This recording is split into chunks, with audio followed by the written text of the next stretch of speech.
This is part 2 of LINQ to SQL tutorial. In this video, we'll discuss performing insert, update and delete using LINQ to SQL. This is continuation to part 1. In part 1, we discussed performing a select, so please watch part 1 before proceeding. We want to have 4 button controls on this web form. When we click the first button, we want to load all employees from the employees table. When we click the rest of the buttons, we want to perform insert, update and delete respectively. So let's see how to achieve this. Let's flip to Visual Studio.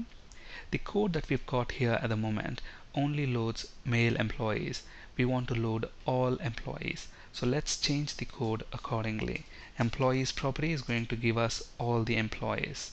Now let's extract this piece of code into its own method, and let's name the method getData. Alright, now let's include a button control on this web form, and let's change the text on the button to getData, and let's also change the ID to btn getData.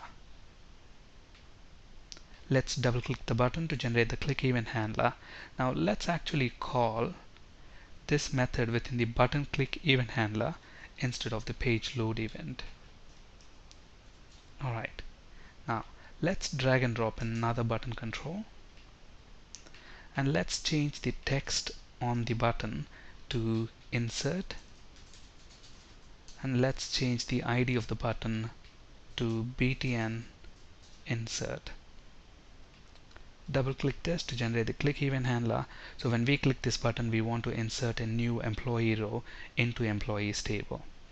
Alright, now anytime we want to do anything with the database, we have to use this sample data context class instance, because that is the main entry point into the database. So the first thing that we need to do is create an instance of this class. So let's wrap this inside and using clause so that it gets closed automatically. So let's create an instance of sample data context. Let's call this db context equals new sample data context, and let's create a new instance of the employee object.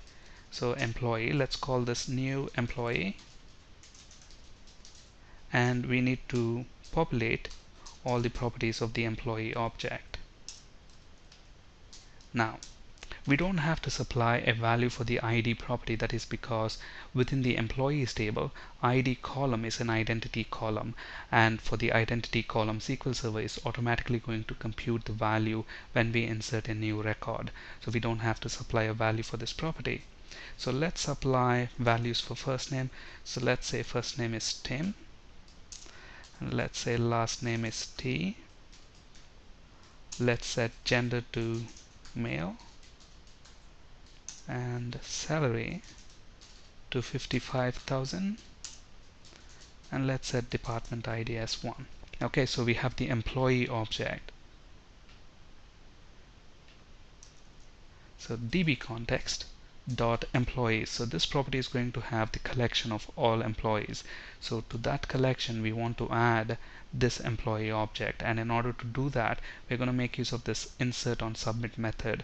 And if you look at the IntelliSense, notice that it is expecting an object of type employee, and we have the employee object here. So let's pass it as an argument. Now this call is going to only insert that employee object into this collection, but we want that to be saved to the database table, and in order for that to happen, we want to call the submit changes method. And once the employee record is inserted into the table, we want to refresh the data that is displayed within the grid view control. So let's call this getData method. So what is this getData doing? It's loading all the employees from the database table. So after we perform the insert, we want to call getData method. Alright, so with all these changes, let's run this. And at the moment, if you notice SQL Server employees table, we've got 7 records. So let's click this getData. So we have all those 7 records there. Now when we click insert, Tim record should be inserted. And let's quickly check the database table. So notice that we have that Tim row within the database table as well. Alright, now let's perform an update. So we want to change Tim's salary from 55,000 to 65,000. So let's see how to do that. So the first thing that we need to do is have a button control. So let's drag and drop the button control, and then let's change the text and ID properties. Let's change the text to update and the ID property to btn update. Double click on it to generate the click event handler.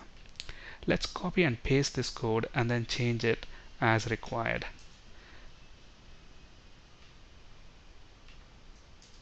Alright, so we don't want a new employee object, so we can get rid of that.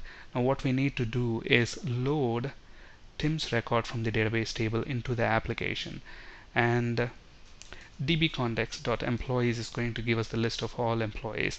From that we want a single employee object, so I'm going to make use of single or default method, and we need to specify the ID of the employee. So let's specify that using a lambda expression. Now if you look at Tim record, the ID is 8. So this single or default method is going to return us an employee object. So let's store that in a variable of type employee, and let's call the variable employee. So now this employee is holding Tim record data. Now what we want to do is change salary. So employee dot salary equals 65,000. Now what we need to do is submit the changes to the database table. So we can get rid of this line. So Tim employee object is already present within that collection. So now this is going to hold a reference to Tim object, and we are changing the salary of Tim, and then we are submitting changes. So LINQ to SQL is automatically going to update Tim's record. So let's look at that in action. Let's run this one more time. Get data. So at the moment Tim is on 55,000. Let's click update, and notice that Tim's salary is now updated to 65,000. Now let's see how to delete employee's record. So let's drag and drop another button control. Let's change the text to delete, and let's also change the ID to btn delete. Double click this to generate the click event handler. The same idea, let's copy and change this code as required. Okay, so we need to load the employee record that we want to delete. So we want to delete Tim's record, so the ID is going to be 8, and dbcontext.employees, again this property is going to give us the list of all employees. From that we want to delete Tim employee object. So this is going to only remove the employee instance from the collection. If we want to persist the changes to the database, we need to make a call to submit changes. So let's run this and see if Tim's record is deleted when we click that button. So get data, we have all the employees there. Now let's click delete. Notice that Tim's record is gone. Let's quickly check the database table. So Tim row is gone from the table as well. That's it for today. Thank you for listening. Have a great day.